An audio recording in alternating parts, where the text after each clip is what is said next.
Welcome to the Old Time Radio Westerns. I'm your host, Andrew Rines, and let's get into this episode. This episode is going to be Frontier Town, originally aired in 1949, and the title is Boomtown. Let's get into it, and again, thanks for listening. Frontier Town, the saga of the Roaring West.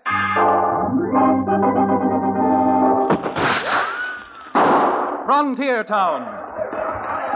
El Paso, Cheyenne, Calgary, Tombstone. Frontier Town.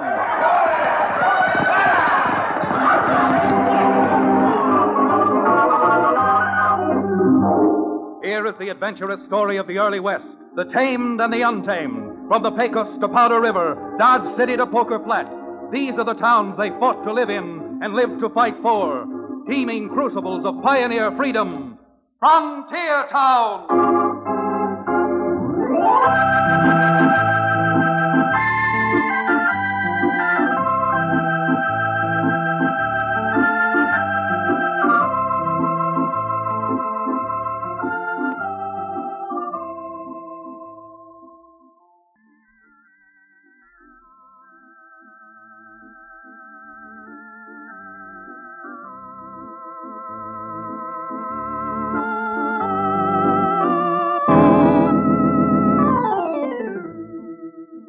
Hello there, friends.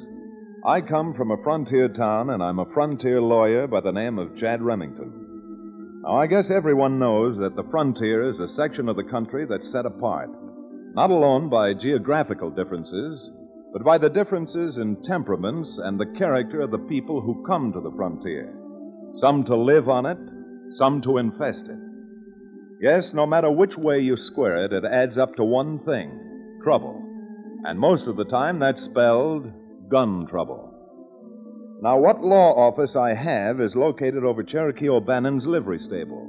And Cherokee, I might add, is one of the many characters who infest the frontier, except that Cherokee is reformed, having given up his alleged profession of medicine man.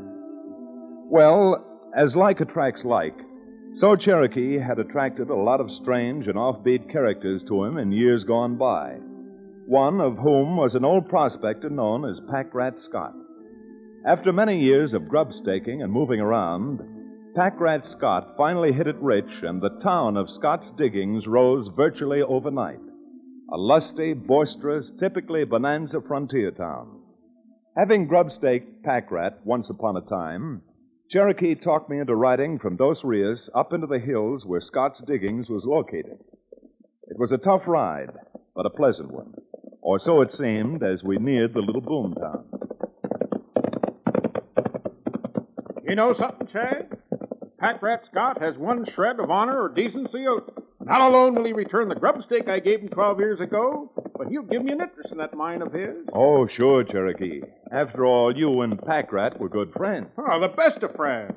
Well, I was practically a mother, or a father to Pack Rat Scott. It would be a pretty poor commentary on the frailties of human nature if he didn't make me part owner of his mine. It would indeed.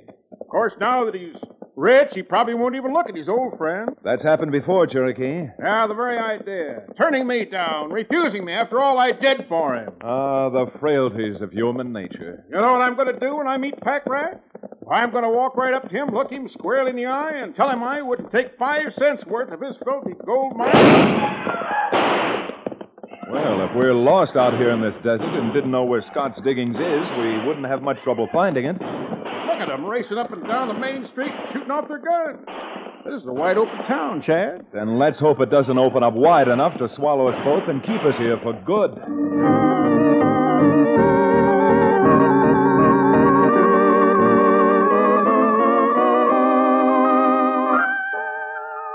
Well, after the excitement died down, we found it was just a bunch of the boys celebrating a new strike. And when they'd been swallowed up into one of the 7 saloons in town, Cherokee and I had no trouble in locating the founder of Scott's Diggings, Pack Rat Scott himself. Well, blow me down and call me Tumbleweed Cherokee if I ain't the happiest man in the world. You've got reason to be, Pack Rat. Folks say your strike assay's close to 10,000 to the ton. Closer to 20,000, boy. But that ain't what makes me so dag-nabbit highfalutin overjoyed. It's the fact that this here town has got my name on it. Yes, sirree, Bob. The name of Packrat Scott. And Scott's diggings is a-going down in the pages of history. I always knew you'd strike it, Packrat. I don't mind saying I'm mighty glad for you. Well, there's only one thing I ain't completely happy about. And what's that? Well, there's so many dat-busted boom towns here about lately that Scott's diggings ain't real well known. And before I die, which ain't gonna be too long, I wish there's some way of making Scott's diggings as well known as, well, Virginia City. Well, if that's all that's bothering you, Packrat, publicizing your name for the sake of posterity, then what you ought to do is to create a local chamber of commerce and engage a publicity man. Dog is ding dust and delirious. That's about the best idea I ever heard of. A chamber of commerce and a publicity man. Yes, sir. I believe that'll do it. Now, just you leave it to Chad. He's about as smart as Billy Blue Blazes, Chad. I know a publicity man. Is there any type of character you don't know, Cherokee? Oh, who is he, Cherokee? What's his name? Well, I knew him several years ago when he was advance man for a medicine show I was traveling with. Left the show in Denver and went to San Francisco to work for a newspaper. I know, but can you get hold of him? And what's his name? Well, if you got a telegraph line in this mining camp of yours, I'll bet you I can get him down here on the next stagecoach. Oh, man, it's no object. Oh, what'd you say his name was again? Well, I didn't. Jerry Berry. Jerry Berry? Is he related to Harry Carey? Now, Chad, I'll thank you not to be facetious. Jerome K. Berry is perhaps the best publicity man in the entire business. And with a little luck and the proper salary, I'll have him here the day after tomorrow.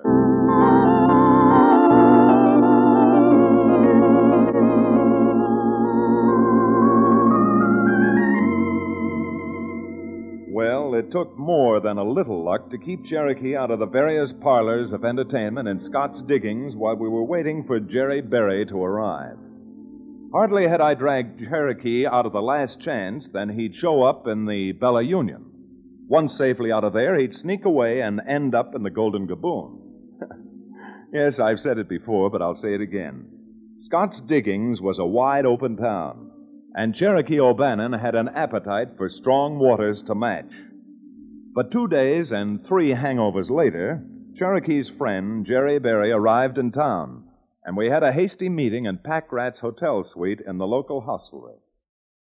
Boys, you don't know how lucky you are that you sent for Jerry Berry. Yes, sirree. Not alone am I going to put this little town on the map, but I'm going to make it a household word from Antioch to Amsterdam, from Paris to Punjab. Yes, sir, Scott's Diggings is going to be more familiar at the average American breakfast table than oatmeal. Why, this town will have so much publicity, you're going to need clubs to keep people out of it. And back alley lots will be selling for $5,000 a front foot. That talk's real nice, Jerry. By Cinders, if you can do that, son, you're on my payroll for $1,000 a month. $1,000 a month? Why, by the time I get through, you'll be willing to pay me $1,000 a day. And don't forget, Jerry, my boy, that Cherokee O'Bannon recommended you for this position of trust. Jerry Berry never forgets anyone. Now then, the first thing I think we ought to do is to organize a live wire chamber of commerce. Why, that was Chad's suggestion. Yeah, that's what I say. We've all got to work together to make this thing click. Now, do you think you can get a meeting together, Mr. Scott, so that we can get this chamber of commerce organized? And if they don't come, I'll personally shoot their ears off. But if we get this chamber of commerce, what are you aiming to do? Get busy, that's what. Get the name of Scott's Diggings on the city desk of every newspaper in the world. Well, there shouldn't be anything to that. You know what they say, it's a small world after all. You bet your boots. Now, here's what we'll do. Do you know who's the best-known miner who ever prospected out west? Never mind, I'll tell you. Samuel Clemens. Mark Twain. So, what do? I'll tell you that, too. We invite Mark Twain to come out here to visit us. And when he sees the wheels of industry... Industry? What industry? Now, I'm glad you asked that question, friend. When he sees this hustling, bustling, riotous little town that we have here, why, he'll write dispatches about it, stories about it, novels about Scott's Diggings. By Tuffet, that there's a crackerjack idea. Yep, a great idea, except for one thing. If any of you have been reading the papers lately, you'll know that Mr. Clemens is almost fatally ill. Well, we'll get him out here anyhow. Why, this dry desert air, this God-given climate, the cool breezes sweeping down from the... Jerry, your idea's a good one. But in the case of Mark Twain, it isn't going to work. All right, and who's Mark Twain to stop Jerry Berry? Why, he's just small potatoes anyway. Yes, sir, when I get an idea, I get a big idea. And this time, I've got a world buster. You know who we'll get down here to visit our town instead of Mark Twain? Never mind, I'll tell you. Evelyn Billingsgate. Evelyn Billingsgate? You mean the English woman who just wrote that sensational novel? Absolutely. The greatest, the hottest novel since the Songs of Solomon. Ecstasy's Fortnight. What a book. Why, the whole world is talking about it. Jerry, you're becoming a big disappointment. How are you going to get an English authoress all the way over here from England?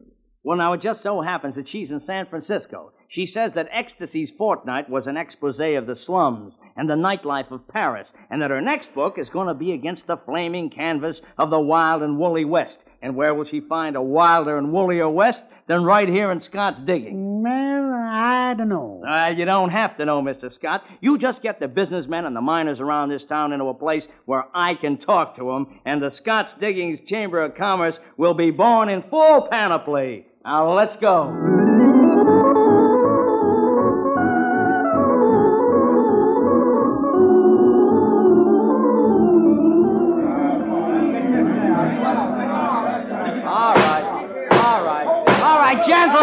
Gentlemen! All right, gentlemen. And you too, lady. Why, you sawed-off little sneaker. Don't you go around giving me a bad name, calling me a lady. Yes, and she mean what she says, Jerry. That's high-grade Hattie, the slickest poker player that ever run a table in a mining camp. Yeah, you're blamed right. And I've rubbed stick Pat Rack Scott more times than you've cleaned your teeth, you little squirt. All right. Look, folks. Suppose we leave personalities out of this and get right down to business, huh? What do you mean, business? You get us all here away from our business and try to sell us some sort of gold brick. What do you take us for? A bunch of underage idiots? Moon, you got no right to talk that way. Because if we can form a Chamber of Commerce and get Evelyn Billingsgate down here to write us up, why, that saloon and gambling joint of yours will do 10 times the business you're doing now. And I'll be willing to help make good that promise. I think you're all a lot of crackpots. What difference does it make if Scott's Diggins is known in New York? They know all about Virginia City, Carson, Goldfield. And where are they now? Ghost Town. I say let's make what we can make out of this dump and move on. God bless you, Moon Showalter. I ain't gonna have nobody calling Scott's Digging the dump. Now you take that back. Go dry up, will you? You talk as if you'd made this town. All you did was to suddenly get lucky and run into a vein that wasn't just sand. No, you apologize. You take that back. Why, you sawed-off little... Mister, I don't know who you are. I've never seen you before, and I don't care if I ever see you again. But if you think you can get away with slapping a man half your size and twice your age, you just don't think. Well, now, you ain't half my age, and how do you like this?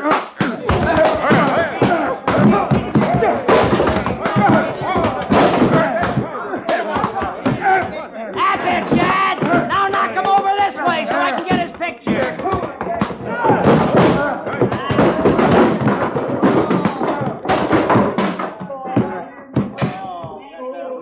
Oh, man, what a picture this is going to make. Yes, and what a picture we're all going to make, stretched out in some undertaking parlor unless we break this up. All right, boys. All right. The organization meeting of the Scott's Diggings Chamber of Commerce stands adjourned.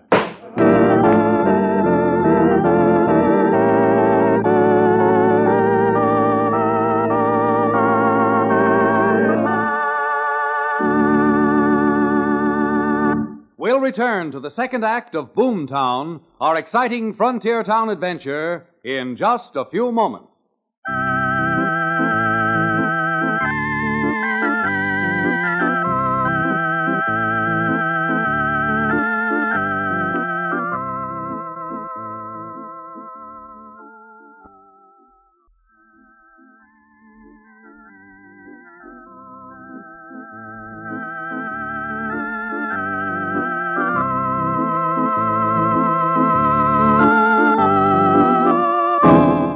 And now, Frontier Town.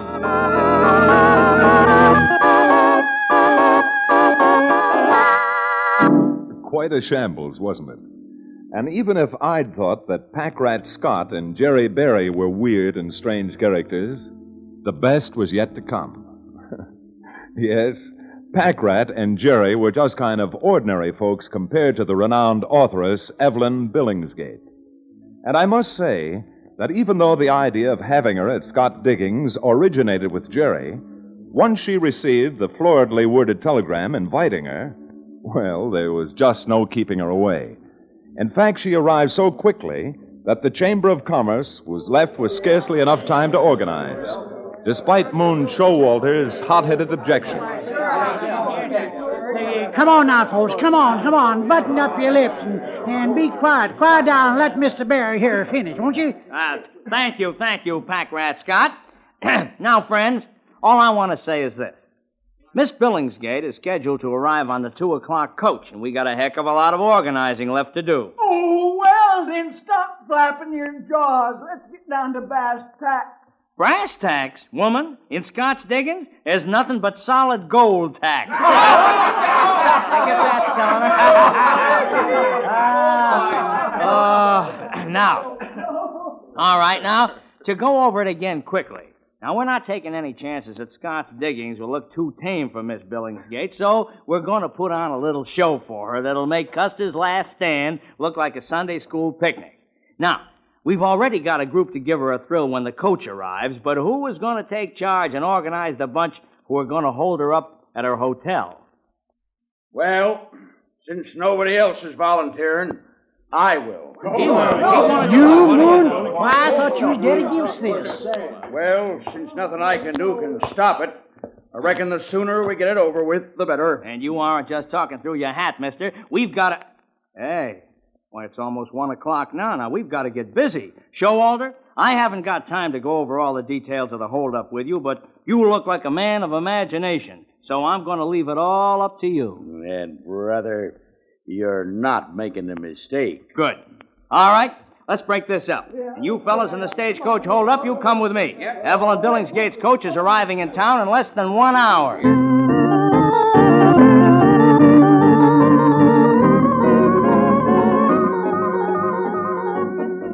It sounds funny now when you look back on it, but as you'll see, comedy ends and melodrama starts with a line too fine to discern. At 2 o'clock promptly, the Concord coach bearing Evelyn Billingsgate drove onto the main street and slowed down for the stage depot. Just before the horses stopped, there was a blood-curdling Comanche yell. Men dressed as Indians swarmed around the coach for a moment, then guns blazed. And then, just as Evelyn Billingsgate was convinced she was about to be scalped and burned at the stake, a band of clean-hearted Westerners came racing down the street to the rescue.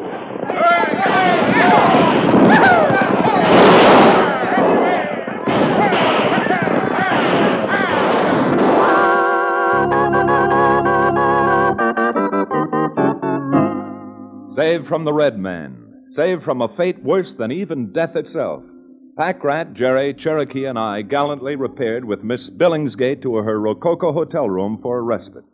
Here, Miss Billingsgate, I think you'd better have another glass of champagne. Oh, you dear boy. You dear boy. Yes, ma'am, that's me. I don't know what I would ever have done without you, Mr. Berry. And that champagne you so miraculously... Mr. O'Bannon, I don't mind your drinking my champagne, but I simply will not tolerate your drinking it out of the bottle. Why, that is to say, my lovely lady, my pretty little powder pigeon, well, I was afraid in withdrawing the cork that a bit of the glass might have tipped from around the neck of the bottle, and I was merely getting rid of it for you. And the champagne along with it. All right, put it on, Cherokee. And, Jerry, you'd better get Miss Billingsgate a fresh bottle. You bet your boots. And we got 60 fresh bottles already on ice. The folks around Scott's Diggings think a lot of your coming to visit them, Miss Billingsgate. And as soon as you feel up to it, there's a delegation waiting to call on you downstairs in the dining room. They're giving you a dinner to commemorate this memorable day. Oh, how excruciatingly exciting. And I presume the menu will be made up of, now whatever do they call it? Yes, biscuits of acidulated dough. Biscuits of acidulated... Oh, you must mean sourdough. Well, I'm afraid that Miss Billingsgate's in for a surprise.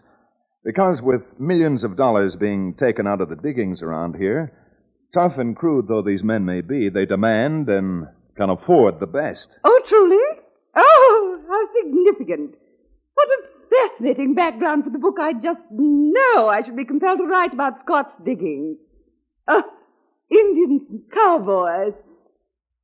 A frontier lawyer in broadcloth like you, Mr. Remington. Oh, I can see it all now.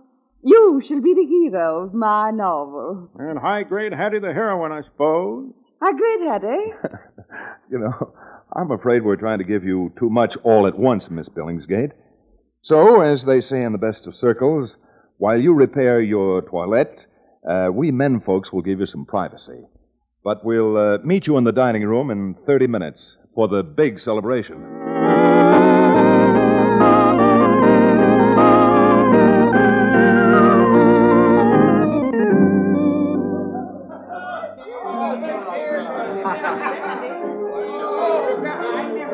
Oh, this is just too exciting. How about some more champagne? Hey, you big knothead, lay off. We've only got a few more bottles.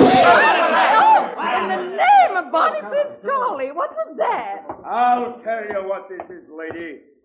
This is a stick-up. Oh? We want that jewelry and them diamonds you're wearing.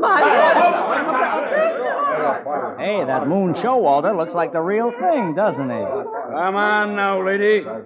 You want to turn that stuff over to us? Or do you want us to yank it off your neck? What? I never heard. Billy Blue Blazes, Chad, what was that? I don't know what that was, Cherokee, but that was no fake. That was the real thing. Come on. Say, sounds to me like someone's blowing high-grade Hattie's safe next door. Pulling the safe? Well, let's not stand here. Let's get out and get after them. All right, come on.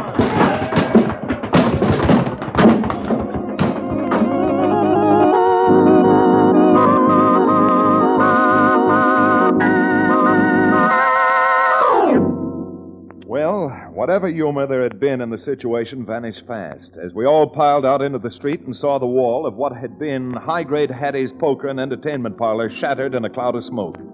Not 200 yards away, just vanishing around a turn in the street, were 3 men riding heels over leather for the hills. And in less time than it takes to tell, the Chamber of Commerce was on their own horses and streaking after the bandits wide open. But the chase was futile, and we reined up at Moon Showalter's command. Hold it, boys. Hold it. No use running these horses to death.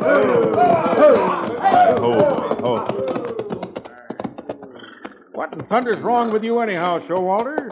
Well, I can still see the dust those thieves' horses made, so they must be somewhere around here. Hold it, Cherokee. Don't forget we're just visitors in Scott's diggings. And if Mr. Showalter says there's no chance of catching the crooks, well, that's that. Well, I don't think we can catch them just by riding No, around. Showalter, and I don't think we can catch them either riding around out here. All right, come on, Cherokee. You and I had better go back to town and put on our thinking caps.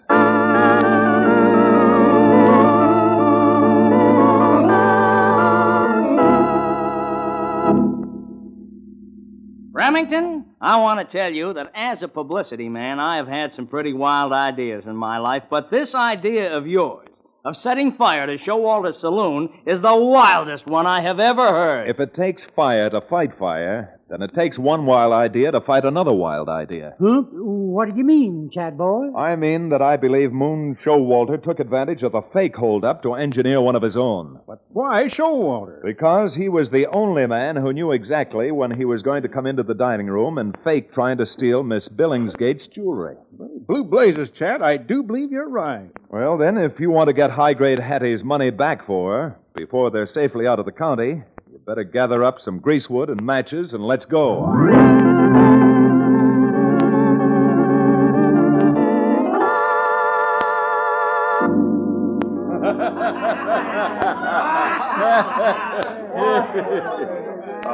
Are you serious, Remington?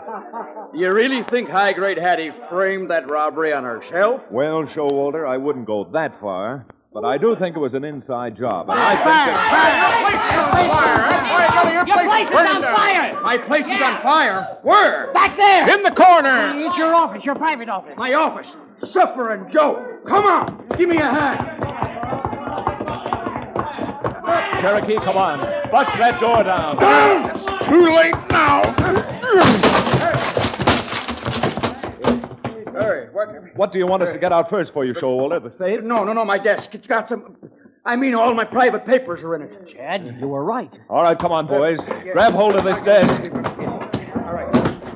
All right, Cherokee. Upend it. Over she goes. You Jaspers Loco or something. Look at that. Everything in my desk spilled on the floor, and the place is burning down. We're looking, Showalter, and all I can see is the money you stole from High-Grade Hattie. All right, pick it up, Cherokee. Keep your dirty hands off that. Oh, no, you don't. And you're going to end up on the floor right along with the money.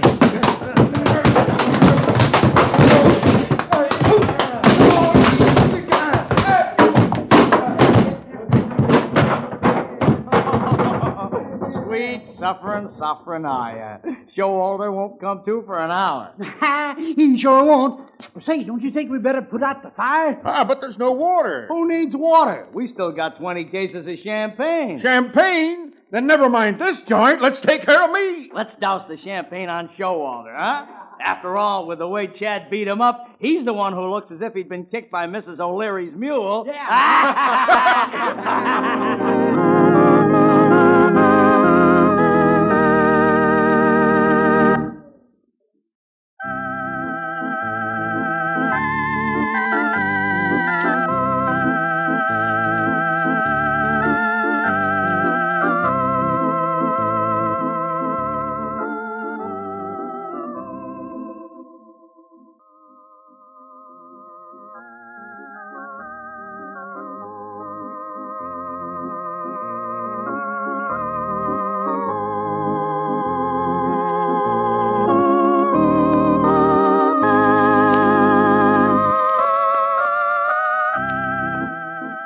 Frontier Town, starring Reed Hadley and featuring Wade Crosby, is a Bruce Ells production. Supervision and direction by Paul Franklin. Music written and played by Ivan Ditmars. Be sure to be with us again, same time next week, for another fine action-adventure story with your favorite young Western star, Reed Hadley. And now this is Bill Foreman telling you that Frontier Town comes to you from Hollywood.